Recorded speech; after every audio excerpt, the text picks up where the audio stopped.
Shalom adik-adik yang di rumah. Bertemu lagi kelas Galatia dan kelas Efesus. Kita hendak memuji Tuhan, meninggikan nama Tuhan, mendengarkan firman Tuhan. Nah, adik-adik sudah siap semuanya? Kita mau menyiapkan hati kita menyiapkan lidah kita untuk meninggikan Tuhan, kita menyiapkan hidup kita untuk menyembah Tuhan. Seperti bangsa Israel yang mempersiapkan dirinya saat hendak masuk ke ruang kemah suci. Yuk, sebentar lagi kita akan berdoa. Tutup mata kalian, lipat tangan kalian, kita berdoa. Bapa kami yang bertata dalam kerajaan surga, kami naikkan puji syukur kehadirat-Mu Bapa, karena Tuhan Engkau mengizinkan kami, memberikan kami kesempatan pada hari ini untuk kami kembali datang, kami kembali masuk ke dalam hadirat Tuhan untuk memuji nama-Mu, meninggikan nama-Mu. Bapa, berkati kami, berikan kami hati yang mau memuji nama-Mu, berikan kami juga lidah yang mau memuji Engkau Tuhan. Terima kasih Bapa, kiranya ibadah kami, persekutuan kami menyenangkan hati-Mu. Terima kasih di dalam nama Tuhan Yesus Kristus, Juru Selamat kami yang hidup, kami berdoa. Amin. Nah adik-adik, Lose undang semuanya bangkit berdiri karena kita hendak memuji Tuhan. Yuk, kita mau semangat memuji nama Tuhan, meninggikan nama Tuhan. Yuk, bangkit berdiri yuk. Kita nyanyikan Tuhan Allah di tengah kita besar karena Dia Allah yang besar, Dia Allah yang hebat. Ya. Sambil bertepuk tangan, yuk kita memuji Tuhan. Tuhan Allah di tengah kita besar, Dia senangkan dan dirangkan dengan sukacita. Dia mengasihi dan bersuka karena kita. Tuhan Allah di tengah kita besar.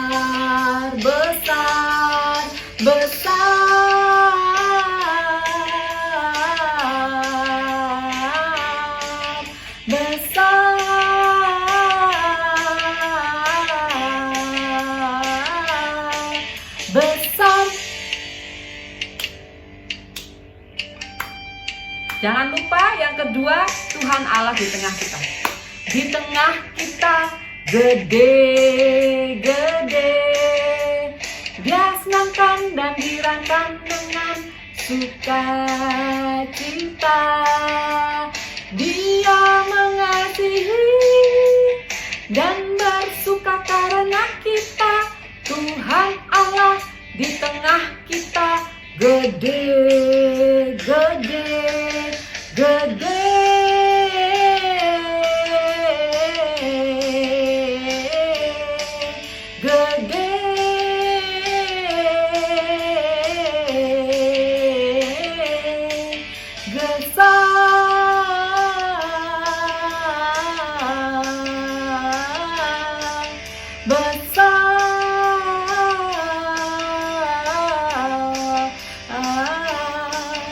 Besar.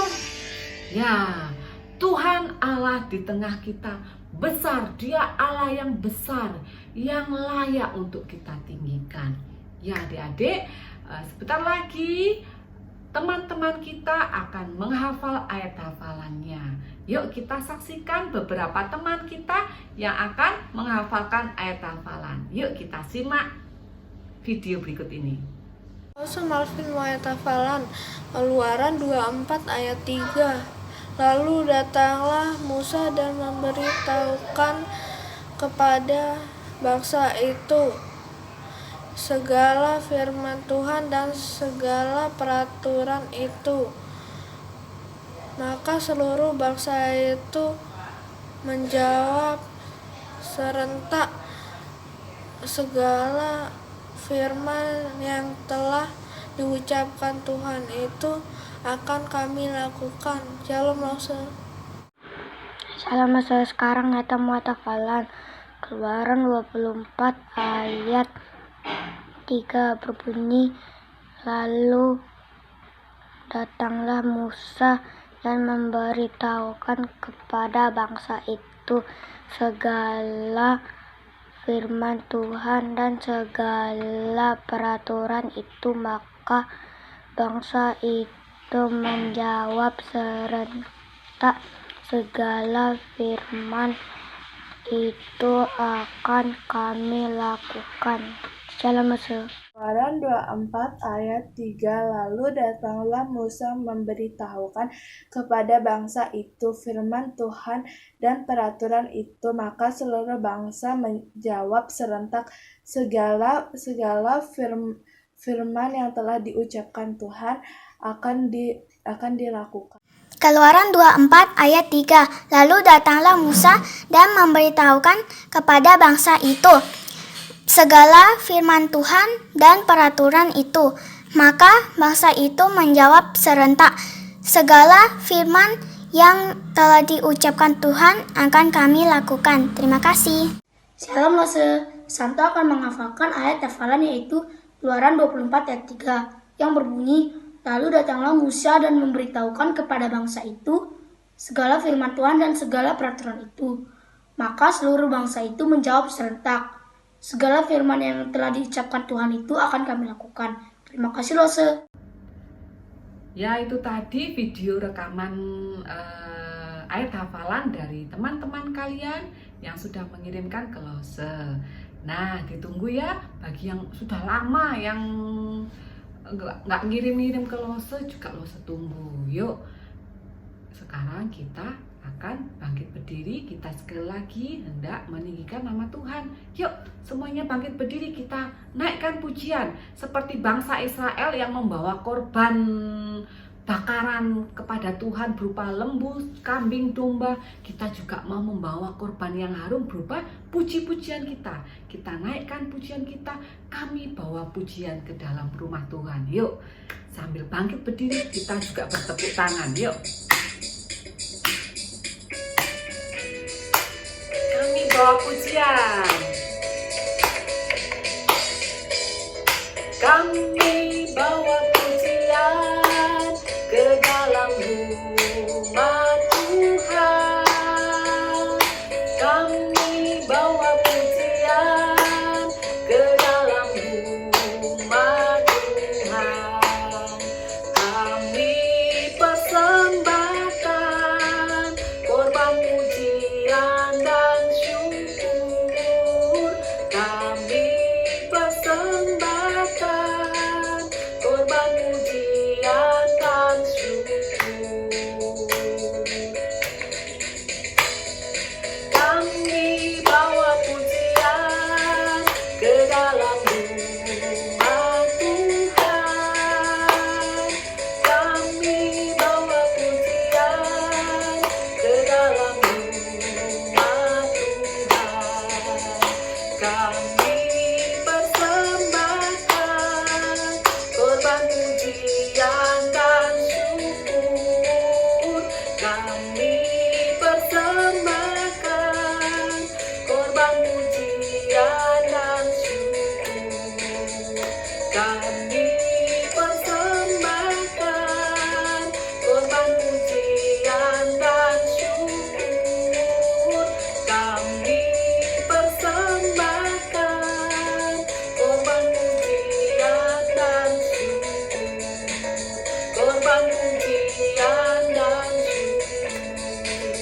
Korban pujian dan syukur. Ya, adik-adik dipersilakan duduk. Kita akan berdoa. Kita sebentar lagi kita akan mendengarkan firman Tuhan. Kita akan menyiapkan hati kita untuk kita mendengar firman Tuhan. Mari kita berdoa. Bapa kami yang bertata dalam kerajaan surga, kami naikkan ucapan syukur kami naikkan segala pujian hanya kepadamu Tuhan. Karena Engkau Allah yang layak untuk kami tinggikan, Engkau Allah yang layak untuk menerima pujian dan sembah kami. Jika sebentar lagi kami hendak mendengarkan firman-Mu, kiranya Engkau menolong kami ya Bapa, untuk kami mendengarkan, duduk diam dan berkonsentrasi untuk kami mendengarkan firman-Mu. Pimpin juga lose kami yang akan bercerita, lose kami yang akan menyampaikan kebenaran firman-Mu. Kiranya berkat Tuhan, kiranya anugerah Tuhan turun atas lose. Terima kasih Bapa. Di dalam nama Tuhan Yesus kami berdoa dan kami memohon. Amin. Shalom, selamat pagi adik-adik yang dikasih dalam nama Tuhan Yesus Kristus. Lose Dimas senang sekali bisa menyapa adik-adik di dalam ibadah sekolah minggu GKT Gloria Jagranegara pada pagi hari ini. Nah, kita akan mendengarkan kebenaran firman Tuhan. Nah, kita mau ulang sedikit, kita mau review dari beberapa cerita yang sudah disampaikan oleh lose-lose dalam beberapa minggu yang lalu. Beberapa minggu ini kita belajar tentang bahwa Allah ingin diam dekat dengan umatnya. Allah ingin diam dekat bangsa Israel sebagai umat kesayangannya. Caranya bagaimana? Ya, Allah memerintahkan bangsa Israel melalui Musa untuk membuat sebuah kemah suci. Kemah suci tempat hadirat Allah hadir di tengah-tengah bangsa Israel. Tempat Allah ingin berada dekat dengan umat kesayangannya. Nah, Allah memberikan perintah secara terperinci bukan kepada Musa bagaimana kemah suci itu harus dibuat. Bagaimana letak ruangan kemah suci itu harus dibuat. Dari bahan apa, dari perabot-perabot apa yang harus dibuat. Dan harus dari perkakas-perkakas apa yang harus disiapkan untuk mengisi kemah suci itu. Nah, supaya Allah bisa dekat dengan umat kesayangannya yaitu bangsa Israel. Ya, tetapi kayaknya akan ada suatu masalah nih. Kalian tahu tidak kira-kira apa masalah itu? Bagaimana orang Israel, bangsa Israel yang adalah orang berdosa bisa dekat dan masuk di dalam kemah suci itu ya, yang merupakan tempat kediaman Allah. Karena Allah adalah kudus. Bagaimana caranya ya? Bagaimana bangsa Israel bisa datang untuk berdoa, beribadah, atau mempersembahkan korban kepada Allah? Karena bangsa Israel adalah bangsa yang berdosa, sedangkan Allah adalah Allah yang kudus. Nah, ternyata bangsa Israel itu tidak bisa dengan seenaknya masuk ke dalam kemah suci itu. Berjalan-jalan di dalam kemah suci, tidak bisa. Apalagi bangsa Israel masuk ke dalam ruangan apa? Ruang kudus dan ruang maha kudus. Oh, tidak bisa, tidak boleh. Lalu bagaimana caranya ya agar bangsa Israel itu bisa beribadah? Ada yang tahu? Nah, tenang. Karena Allah telah merancangkan bagaimana bait suci itu dibuat. Dan bagaimana agar Dia ingin melindungi umatnya, tak kala umatnya itu mau datang kepadanya, sehingga dia tidak mengalami hukuman. Allah merancang ruangan-ruangan khusus yang tidak boleh dimasuki. Dan sekaligus tetap menjaga kekudusan Allah dan bagaimana bangsa Israel bisa beribadah. Dan Allah juga telah merencanakan bagaimana bangsa Israel bisa beribadah kepada Allah. Caranya bagaimana ya? Kalian mau tahu? Ya, ternyata Allah telah menetapkan seorang imam. Ya, Allah telah menetapkan seorang imam. Apa tugas imam itu? Tugas seorang imam adalah sebagai pengantara bangsa Israel tak kala mereka mau beribadah. Tugas seorang imam adalah pengantara bagi bangsa Israel untuk mempersembahkan korban kepada Allah. Tugas seorang imam juga sebagai pengantara memohonkan pengampunan akan dosa-dosa yang telah bangsa Israel lakukan. Nah, kalian tahu tidak siapa yang telah Allah tetapkan untuk menjadi imam bagi bangsa Israel pada saat itu? Yuk, Lose Dimas ajak kalian membuka dari Keluaran 28 ayat yang pertama. Nah, Keluaran 28 ayat yang pertama berbunyi demikian. Engkau harus menyuruh abangmu Harun bersama-sama dengan anak-anaknya datang kepadamu dari tengah-tengah orang Israel untuk memegang jabatan imam bagiku. Harun dan anak-anak Harun, yaitu Nadab, Abihu, Eleazar, dan Itamar. Dan karena Allah telah menetapkan Harun dan anak-anaknya sebagai imam, Allah juga telah menetapkan salah satu suku bangsa Israel. Kalian tahu suku apa itu? Ya, Allah menetapkan salah satu suku bangsa Israel, yaitu suku Lewi, yang mana Harun juga berasal dari suku Lewi, Musa juga berasal dari suku Lewi, untuk membantu Harun dan anak-anak Harun dalam tugas-tugas dan pelayanan-pelayanan di dalam kemah suci. Adapun tugas-tugas suku Lewi itu yang memberikan perintah adalah Harun dan anak-anaknya yang telah diangkat oleh Allah menjadi seorang imam bagi bangsa Israel. Lalu timbul pertanyaan, apakah Harun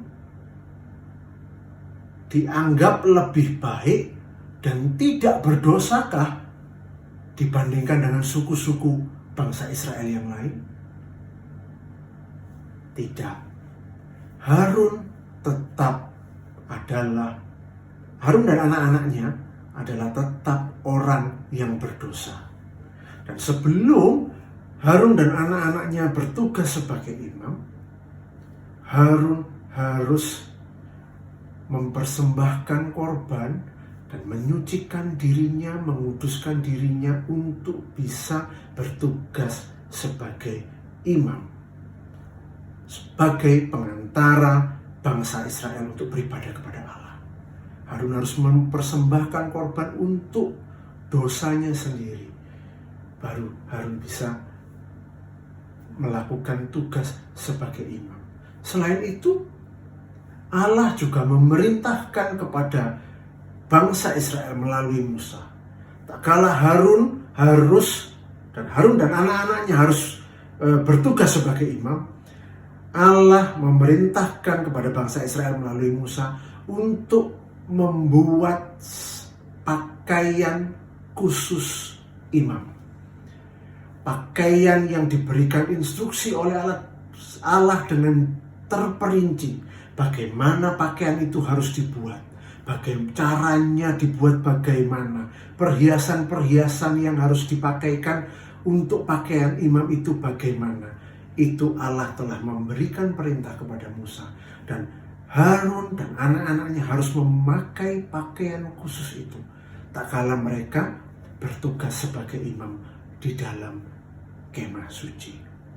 Seperti yang Lose Dimas tadi katakan, bahwa tugas salah satu imam adalah sebagai pengantara bangsa Israel. Ada banyak hiasan dari pakaian-pakaian yang telah diperintahkan oleh Tuhan untuk dibuat untuk seorang imam, yaitu apa? Di dalam pakaian itu diukirkan semua nama suku-suku Israel. Dengan maksud apa? Melambangkan apa? Bahwa imam itu bertugas kalau mereka beribadah, membawa suku-suku Israel beribadah dan menjadi pengantara, sebagai pengantara suku-suku Israel tak kala mereka beribadah, kalau mereka mempersembahkan korban sebagai pengantara, tak kala mereka memohonkan, imam itu memohonkan pengampunan dosa bagi bangsa Israel. Ya, seperti yang Loso Dimas tadi sampaikan, bahwa pakaian itu, pakaian yang akan digunakan para imam adalah perintah yang telah diberikan Tuhan kepada Musa untuk dibuat sebagai pakaian para imam. Ada penutup dada, ada serban yang mereka pakai, ada emas di dalamnya, ada batu-batu 12 biji yang melambangkan suku bangsa Israel, dan ada ukiran nama-nama bangsa Israel. Dan itu Musa dan bangsa Israel membuatnya persis seperti yang telah diperintahkan dan diinstruksikan Allah kepada Musa untuk dibuat. Nah, adik-adik, lalu ada pertanyaan, kok sekarang kita itu kalau beribadah di gereja kok tidak seperti bangsa Israel yang zaman dulu ya? Apakah Bapak Pendeta yang memimpin ibadah itu bisa kita sebut imam juga dan harus memakai pakaian yang seperti diperintahkan oleh Tuhan Allah kepada bangsa Israel? Nah, di sini jawabannya. Kita, Bapak Pendeta yang memimpin ibadah tak kala kita beribadah di gereja, itu bukanlah imam. Mengapa kita bisa dengan bebas sekarang beribadah ke gereja? Karena apa?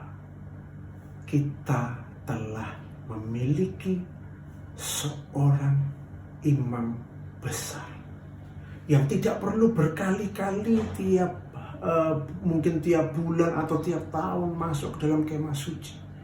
Kita memiliki seorang imam besar yang telah melakukan pekerjaannya satu kali untuk selama-lamanya.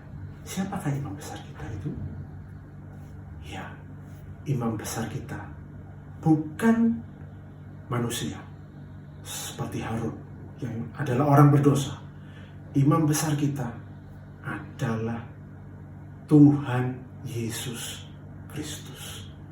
Dia adalah imam besar kita yang menjadi pengantara bagi dosa-dosa yang telah kita lakukan. Imam besar itu telah turun dari surga, mengambil rupa seorang manusia. Dia disalibkan, mengorbankan dirinya, mati di kayu salib. Dia mati, tetapi bukan hanya mati, dia hidup.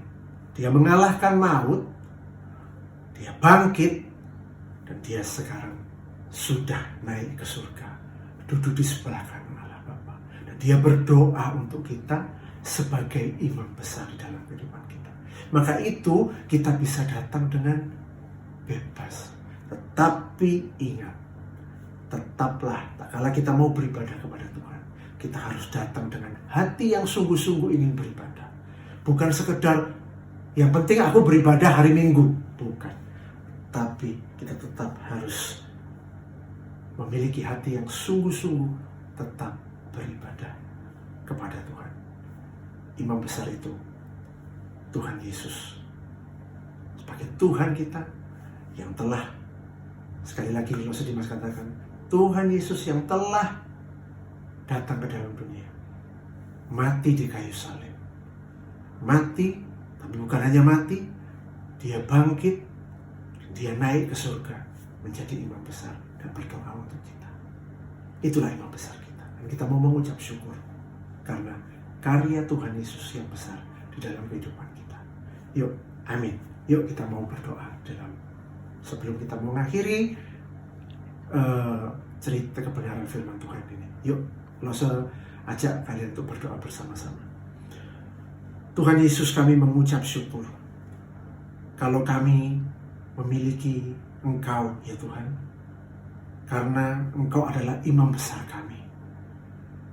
Allah yang sudah begitu mengasihi kami turun ke dalam dunia menjadi manusia. Dan Engkau juga mati di kayu salib untuk dosa-dosa kami. Engkau mati, tapi bukan hanya mati, tapi Engkau bangkit, Engkau menang atas maut, dan Engkau naik ke surga menjadi imam dan pengantara, dan Engkau berdoa untuk kami menjadi imam besar kami, sehingga kami beroleh kehidupan yang kekal tak kala kami beriman kepadamu. Terima kasih Tuhan untuk anugerah keselamatan, untuk karyamu di dalam kehidupan kami. Ini doa kami Tuhan, di dalam nama Tuhan Yesus Kristus kami telah berdoa dan kami mengucap syukur. Amin. Nah, tiba waktunya kita akan menghafalkan ayat hafalan. Yuk, saya minta kalian siapkan Alkitabnya.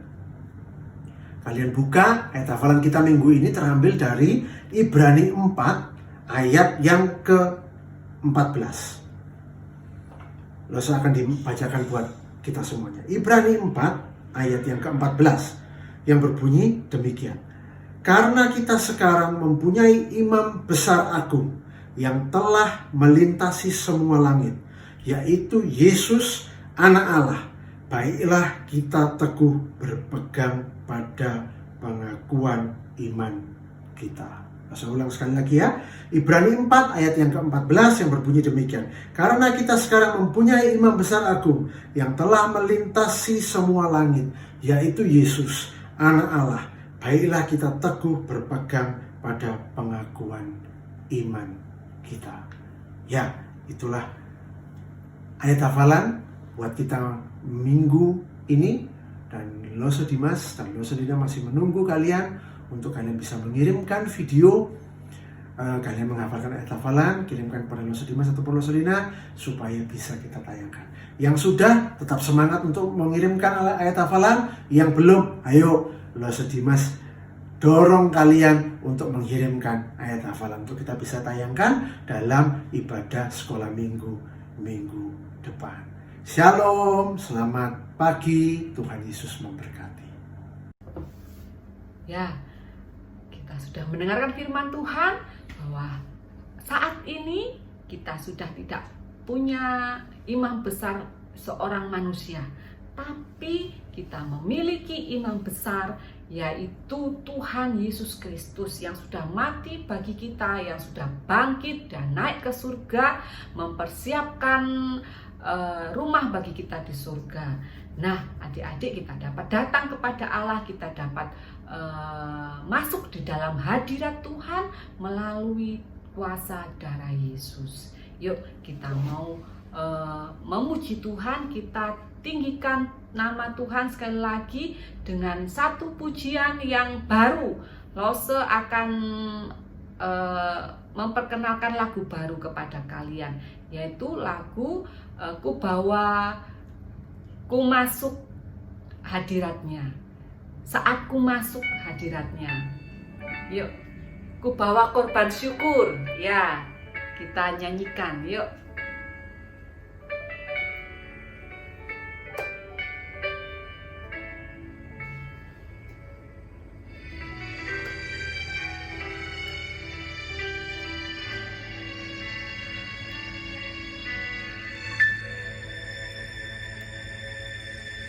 Saat ku masuk ke hadirat-Mu, ku tersungkur dan sembah-Mu. Ku persembahkan korban syukurku yang terbaik bagi-Mu.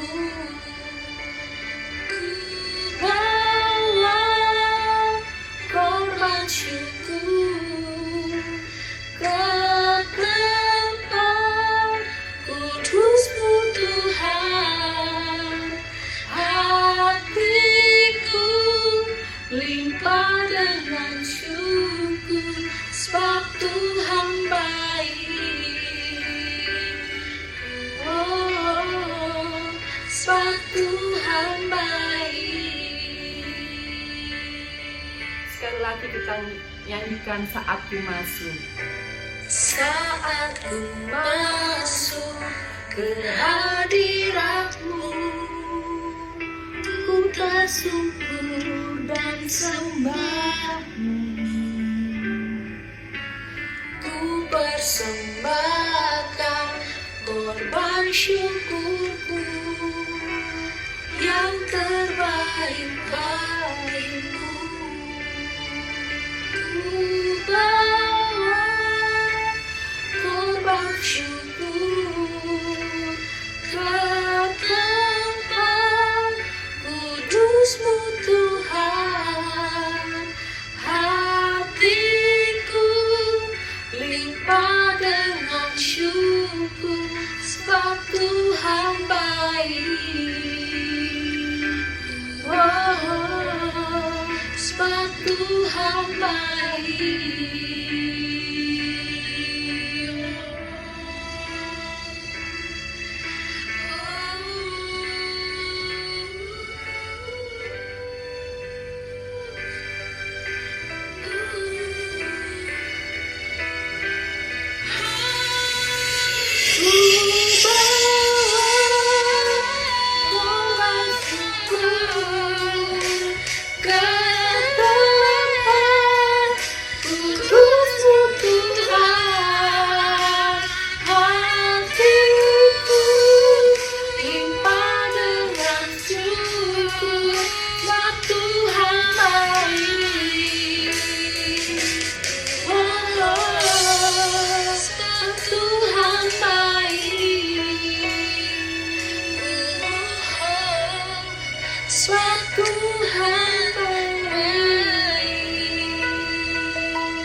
Ya adik-adik, dipersilakan duduk, kita akan berdoa, kita akan mengakhiri sekolah minggu kita pada pagi hari ini. Mari kita berdoa. Bapa kami yang bertata dalam kerajaan surga, kami mengucap syukur Tuhan bahwa Engkau baik dalam hidup kami. Bahwa Engkau memberi kami Tuhan Yesus Kristus sebagai imam besar kami. Kami boleh datang kepada Bapa melalui anak-Mu yang sudah mati buat kami dan anak-Mu yang sudah bangkit buat kami. Terima kasih Tuhan, Engkau baik Tuhan. Engkau memberikan kami kesempatan untuk kami berbakti kepadamu pada minggu pagi ini. Dan kami sudah mendengarkan kebenaran firman-Mu, bahwa Allah, Engkau Allah yang dapat kami hampiri, Engkau Allah yang dapat kami temui Tuhan.